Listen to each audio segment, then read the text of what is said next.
C'est vrai qu'on nous avait dit qu'à Montpellier, il faisait chaud. Vous n'avez pas démenti, les amis de Montpellier. Bonjour.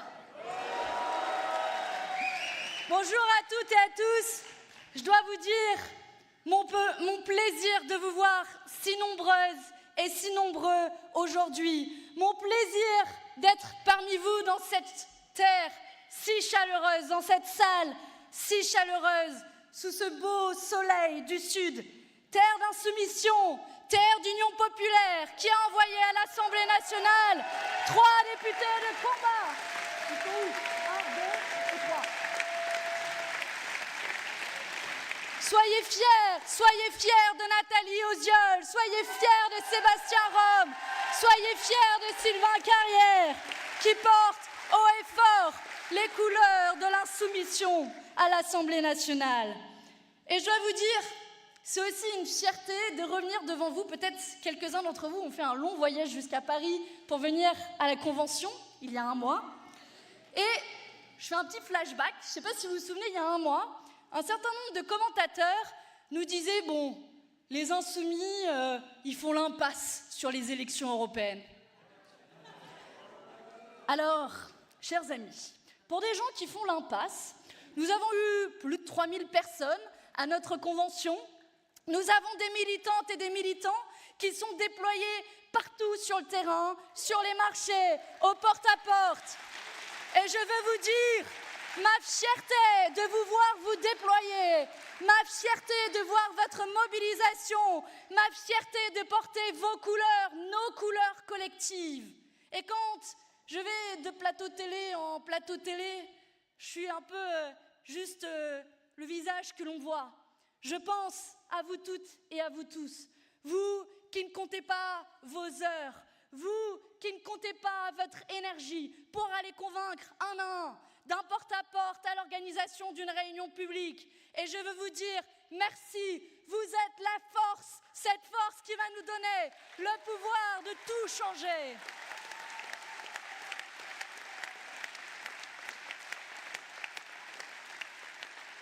Les amis, soyez fiers de cette campagne. Soyez fiers et on peut voir qu'elle commence à porter ses fruits. La petite tortue sagace a commencé son petit chemin et d'ailleurs agace quelques commentateurs qui aimeraient nous voir dans les choux. Manque de peau, c'est pas nous. Et on voit qu'en réalité, si nous progressons, c'est parce que nous avons raison. Raison de dénoncer l'austérité qui va tout détruire sur son passage. Raison, comme l'a rappelé Manu, d'être le seul groupe qui n'a jamais donné aucune voix aux accords de libre-échange. Raison de tracer un horizon, celui de l'après-Macron. Raison de tenir bon sur l'appel au cessez-le-feu que même le président de la République est en train de reprendre à son compte. Et nous avions aussi raison d'alerter, comme vient de l'évoquer Manu, sur le risque d'embrasement dans la région du Proche-Orient. Nous y voilà. L'Iran a lancé cette nuit des drones et des missiles sur Israël en riposte à l'attaque du consulat iranien à Damas. Et je veux avoir une pensée pour tous les civils qui se retrouvent pris au piège de cette dangereuse escalade, pris au piège de dirigeants politiques bellicistes qui, de riposte en riposte, de surenchère en surenchère, font peser un risque sur la paix du monde entier. La politique et le principe œil pour œil, dent pour dent, menacent le monde et nous ramènent à des temps moyenâgeux. La guerre, les amis, est toujours l'arme des faibles et une défaite de la diplomatie.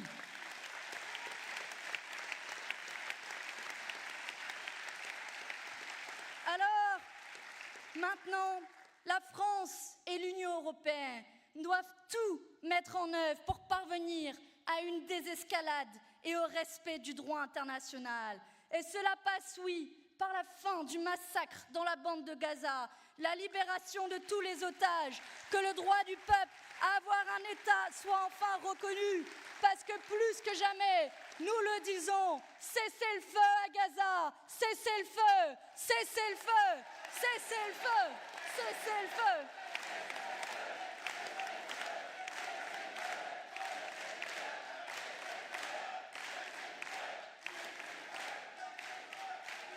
Et on voit les amis et camarades qui ont fait pas mal de manifs ces derniers week-ends. Et nous continuerons aussi longtemps que nécessaire, soit dit en passant. Cette boussole de la paix, ce n'est pas un hasard si nous l'avons mise au cœur de notre projet. Et aujourd'hui marque une nouvelle étape dans notre campagne. Après vous avoir présenté notre liste, et je dois dire, quelle liste! Vous en avez vu quelques-uns ce soir, enfin cet après-midi, c'est pas encore la soirée. Anthony Smith et Rima Hassan, quelle fierté de vous avoir à mes côtés. Moi aussi, il y a 5 ans, Rima, j'ai fait mes premiers meetings. Et peut-être que d'aucuns diront que j'ai parcouru du chemin depuis. Mais je sais que dans 5 ans, nous pourrons vous compter parmi les députés européens les plus actifs, les plus combatifs, pour défendre les droits des travailleurs, pour défendre la paix, et que nous avons hâte de vous accueillir au Parlement européen. Mais je vous le disais, aujourd'hui marque une nouvelle étape dans notre campagne. Rassurez-vous, il y en aura encore plein. On sait être créatif en temps de campagne. Et aujourd'hui, j'ai l'honneur de vous présenter notre programme qui a été évoqué juste avant moi. Car oui, vous allez me dire, c'est peut-être accessoire pour certains, ils ont oublié que pour se présenter à une élection, éventuellement, il fallait un programme. J'étais surprise de voir qu'on était la seule liste à présenter un programme en intégralité. C'est utile quand même pour concourir à une élection. Et oui, ce programme, il est le fruit de plus de 6 mois de travail, de consultation de nos groupes thématiques, d'auditions d'ONG, de syndicats, d'associations, issus aussi de nos 5 ans de travail au Parlement européen, toute la délégation. Voilà notre force. C'est sûr que, j'imagine, Jordan Bardella a essayé de faire un programme. Alors, combien d'amendements déjà on a déposés? On va se servir de nos amendements pour notre programme. Attends, Jordan, il n'y en a eu que 21, donc on ne va pas présenter un vide sidéral. Voilà ce qu'ils sont. On est comme ça, nous les insoumis, on est des besogneux qui reprenons notre petit bâton de pèlerin pour aller mener la bataille.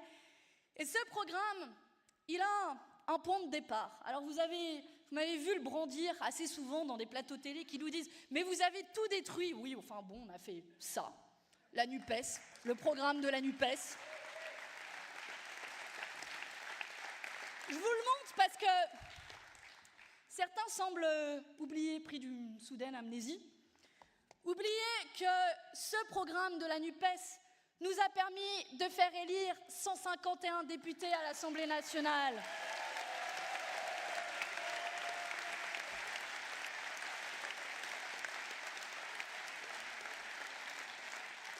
Oubliez qu'il comportait un chapitre entier sur les questions européennes. Oubliez qu'il traçait le chemin de l'alternative au duo entre Emmanuel Macron et Le Pen. Alors, à ceux qui sont saisis d'une amnésie soudaine pour faire un saut dans le passé, peut-être, j'ai vu hier un meeting à Nantes, Jean-Marc Ayrault.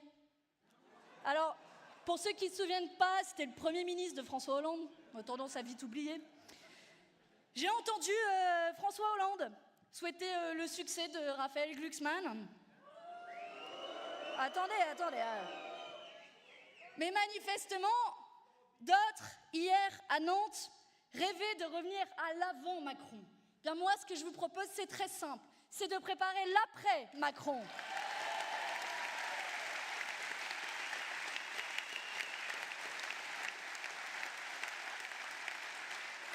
Alors, que les choses soient très claires.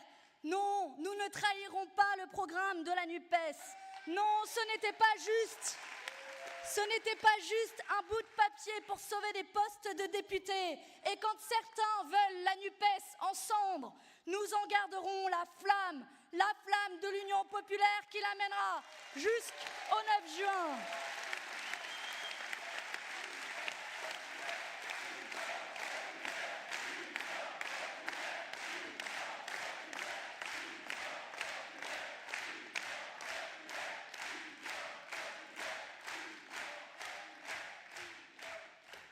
Vous l'avez compris, il nous faudra tout changer. Alors vous allez me dire, alors là, elle est partie pour 4 heures de meeting, si elle nous fait la liste de tout ce qu'il va falloir changer. C'est vrai qu'il y a pas mal de choses à changer, mais je vais commencer par une chose qui doit nous sauter aux yeux à toutes et à tous. Tout changer sera plus que jamais nécessaire, d'abord face à leur offensive contre nos droits sociaux.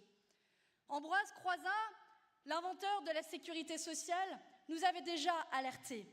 Il nous disait « Ne parlez pas d'acquis, mais de conquête sociale ». Et Anthony l'a rappelé, parce que le patronat, lui, ne désarme jamais. Et dans cette guerre contre nos droits, le patronat s'est trouvé des nouveaux alliés, assez fidèles, assez solides, les macronistes. Et ils sont quand même assez culottés. On a Bruno Le Maire qui aime bien demander. Cette fois-ci, remarquez bien que Bruno Le Maire ne demande pas, il enjoint aux Français de combler le trou qu'il a lui-même creusé. Donc le mec qui vient creuser le trou, il dit « Bon, s'il vous plaît, là, il faudra le reboucher ».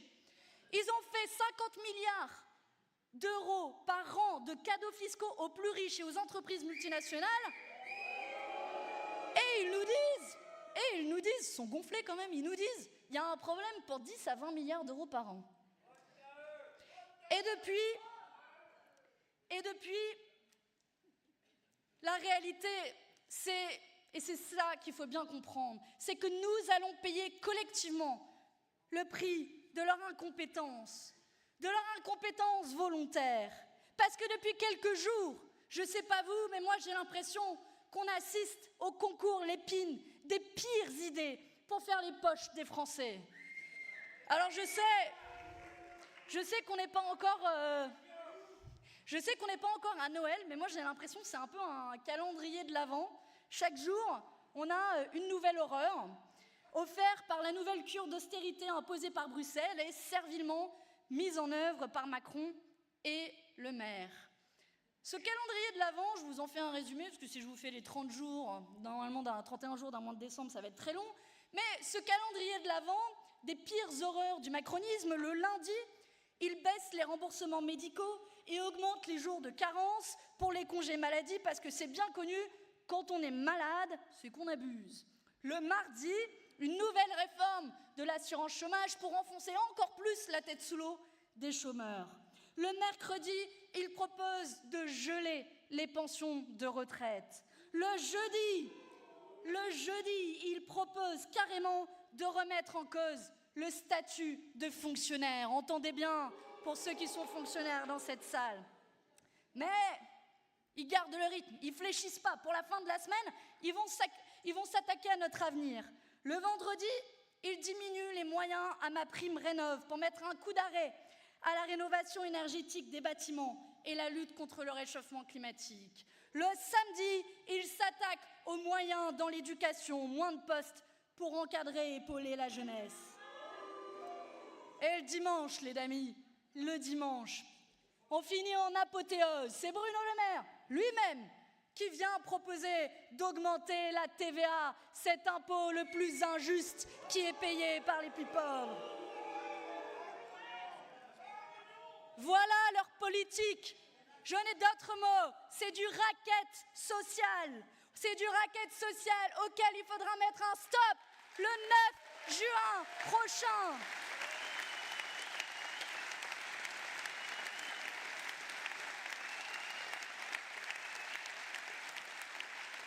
Et souvenez-vous, on était bien seuls à lancer l'alerte. Déjà en 2022, pendant la campagne présidentielle avec Jean-Luc Mélenchon, on nous disait c'était des balivernes, vous êtes des menteurs. Eh bien, nous y voilà. Et ces règles ne viennent pas de nulle part. Cela vient des nouvelles règles budgétaires européennes, coécrites bien sûr par les socialistes, la droite et les macronistes, toujours là en embuscade pour les mauvais projets. Et les conséquences, elles sont là, devant nos yeux.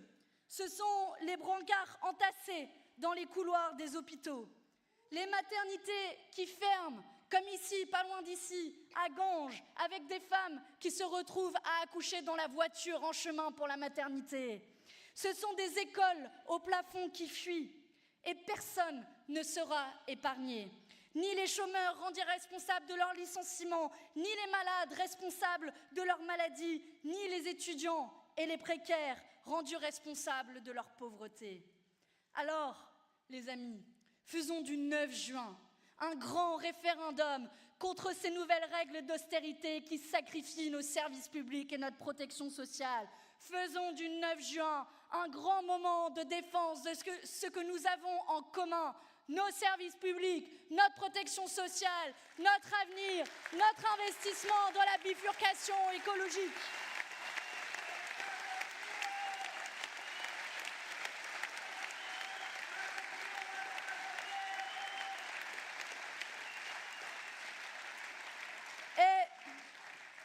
Plutôt que de casser nos services publics et de rançonner les chômeurs et les plus pauvres, nous irons chercher l'argent là où il est, parce qu'il y en a de l'argent quand même.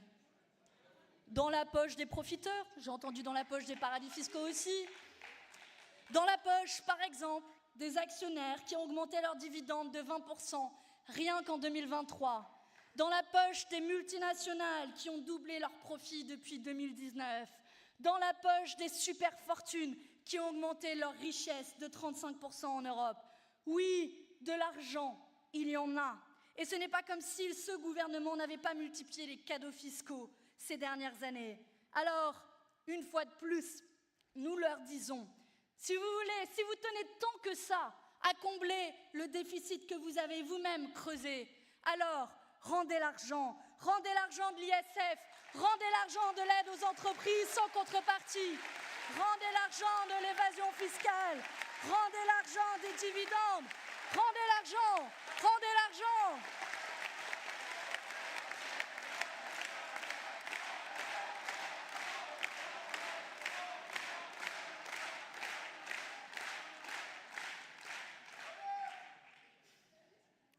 Mais leur action ne s'arrête pas là, ils continuent. Cette semaine encore, l'alliance des macronistes, de la droite et des sociodémocrates européens qui décident à Bruxelles une nouvelle litanie d'horreur.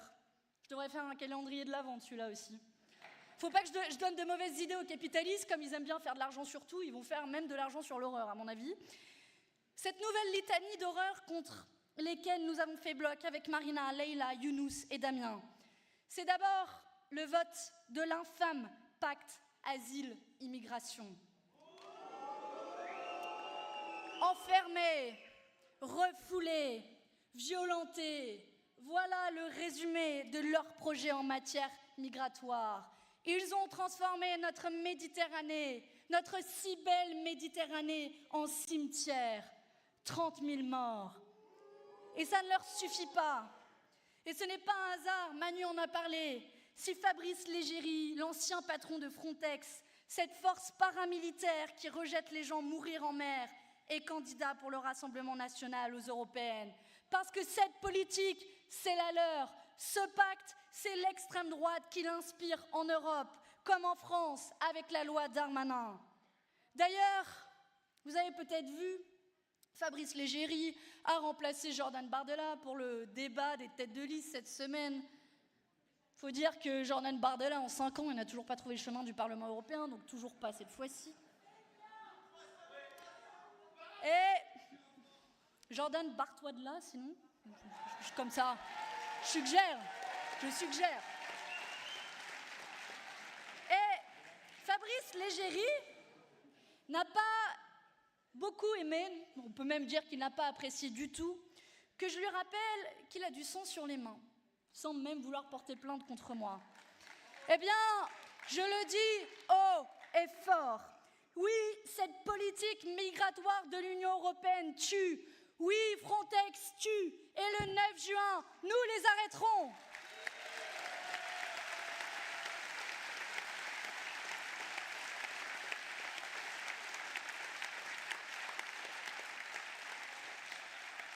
Et à tous les racistes, les xénophobes, je veux leur dire clairement, non, on ne monte pas dans un radeau de survie au péril de sa vie, comme on monte sur un bateau de croisière de luxe. Non. Non, on ne quitte pas sa terre par gaieté de cœur, mais parce que les guerres, les catastrophes climatiques ou la misère causée par le capitalisme vous ont poussé sur les routes de l'exil. Alors, plus que jamais, nous agirons sur les causes de l'exil et nous remplacerons cette Europe des barbelés par l'Europe de la solidarité.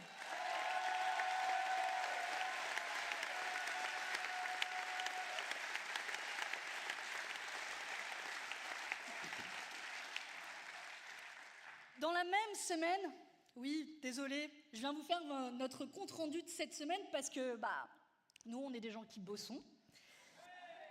Et dans cette même semaine, on a été assez gâtés. Je dois dire quand même que cette semaine, on en a réussi à faire voter une résolution au Parlement européen qui propose d'inscrire l'IVG, le droit à l'avortement, dans la Charte des droits fondamentaux. Ça sert à ça quand même des députés insoumis.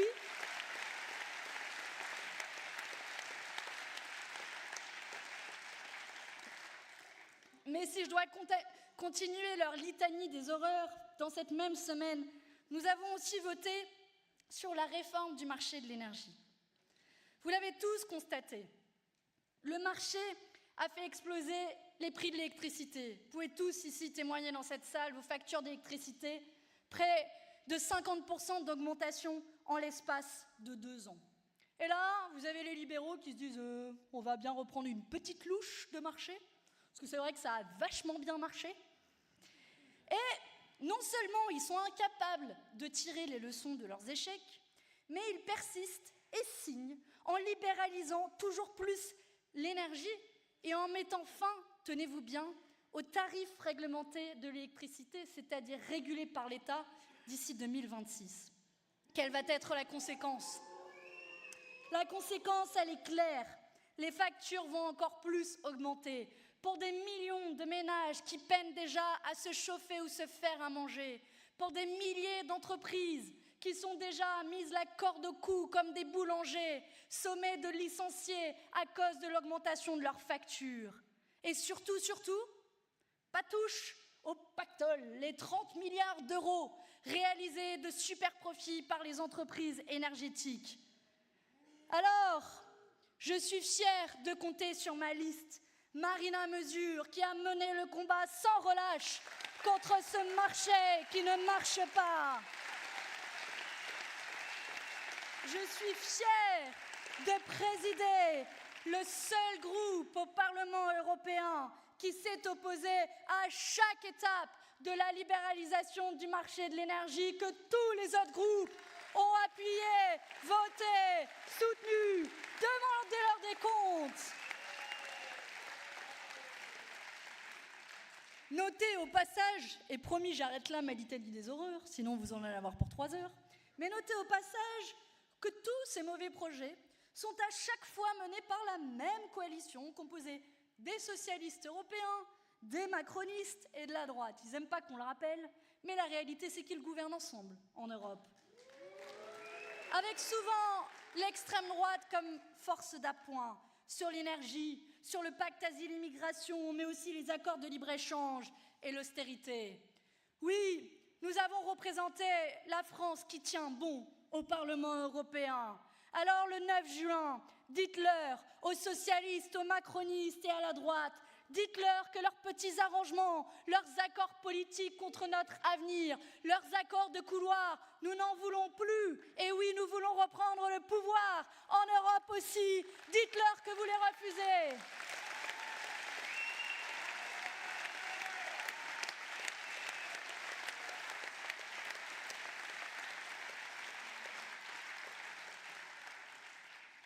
Alors, face à leurs programmes de destruction qui s'accumulent au quotidien.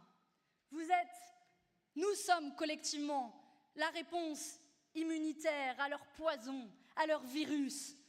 Vous avez la réponse à votre disposition. C'est notre bulletin de vote, notre programme, nos 15 combats, notre programme que je vais vous résumer de manière assez simple. Mais n'hésitez pas à aller le lire en entier. Vous verrez que tout le monde sera servi, qu'on répond à toutes les questions qui nous sont posées.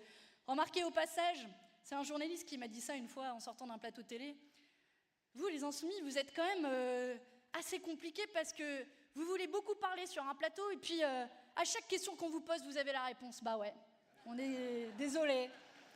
C'était un journaliste un peu déçu de ne pas m'avoir piégé, je pense. Ah ouais, désolé, on a réponse à tout. Et notre programme répond à toutes les questions qui nous seront posées pour les 5 ans à venir. Mais je vous le résume. Ce programme construit autour de 15 combats contre leurs 15 dégâts. Leur programme caché contre notre programme assumé. Voilà le choix que nous aurons à faire le 9 juin. Ce choix, on peut le décliner. C'est la hausse de la TVA et le gel des retraites ou la taxation des superprofits et les milliardaires. C'est la jeunesse précarisée ou une allocation d'autonomie pour tous les jeunes de 18 à 25 ans. Le 9 juin, choisissez. La loi du marché ou les prix de l'alimentaire et de l'énergie bloqués, une multitude d'accords de libre-échange ou le protectionnisme de nos industries et de notre agriculture. Le 9 juin, choisissez. Du glyphosate partout dans nos assiettes ou un salaire décent pour les agriculteurs. Le 9 juin, choisissez. Le gaz et le nucléaire ou le 100% énergie renouvelable. Le 9 juin, choisissez. Macron, VRP des marchands d'armes ou le cessez-le-feu à Gaza. Le 9 juin, choisissez.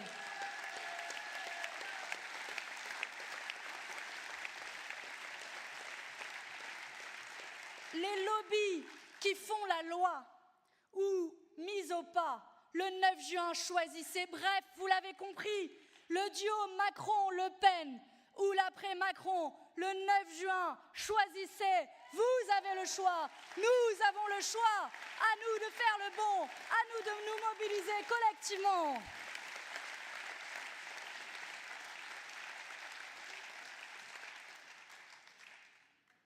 Voilà l'enjeu de ces élections.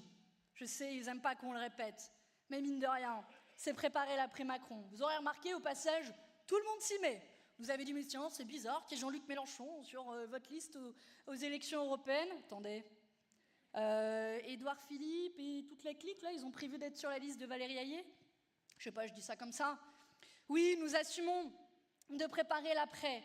Et franchement, quand je vois les personnes dans cette salle et les personnes derrière moi, je me dis qu'on est plutôt prêts.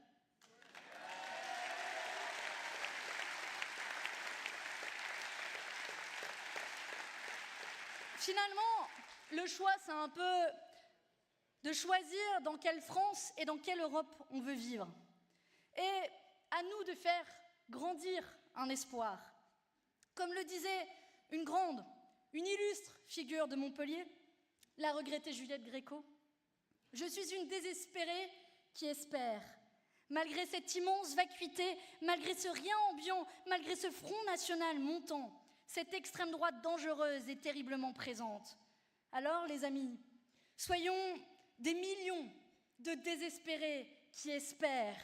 Mais pour cela, il va falloir se donner de la force pour tout changer, mobiliser, tracter, ne rien lâcher, dans les cités U comme sur les marchés, au déjeuner de famille comme à la machine à café, dans les bourgs ou dans les cités, ne lâchez rien, chaque personne à aller convaincre, chaque personne à aller voir.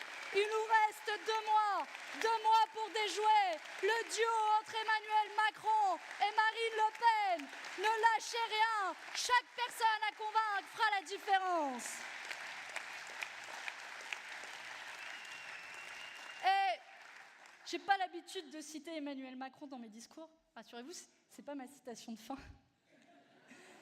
Emmanuel Macron disait lui-même que le poste de Gabriel Attal est en jeu sur ces européennes. Alors les amis, je vous propose de faire du 9 juin le grand pot de départ de Gabriel Attal, d'Ursula von der Leyen, de leur politique de malheur, de leur politique antisociale, de leur politique anti-écologique. Faites-le ensemble, levez-vous et dites-leur que nous allons mettre fin à leur politique de malheur. On amènera les confettis.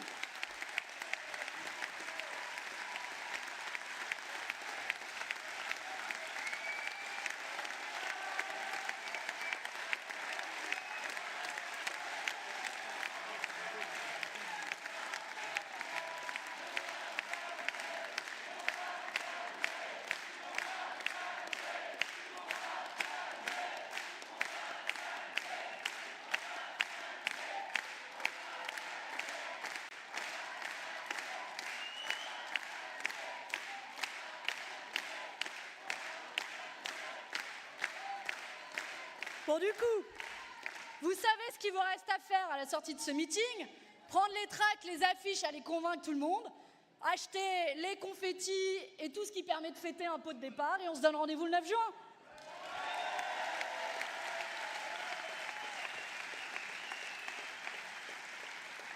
Et on va en revenir à du plus classique, mais c'est des mots qui, moi, me touchent et m'inspirent. Ce sont ces mots de Victor Hugo dans Les Misérables. Sans doute, connaissez-vous déjà, on peut le faire ensemble pour ceux qui connaissent. Tenter, braver, persister, persévérer, être fidèle à soi-même, prendre à corps le destin, étonner la catastrophe par le peu de peur qu'elle nous fait, tantôt affronter la puissance injuste, tantôt insulter la victoire ivre, tenir bon, tenir tête. Voilà l'exemple dont les peuples ont besoin et la lumière qui les électrise. Alors le 9 juin, on tient bon, on tient tête et on prépare l'après-Macron. Merci à vous.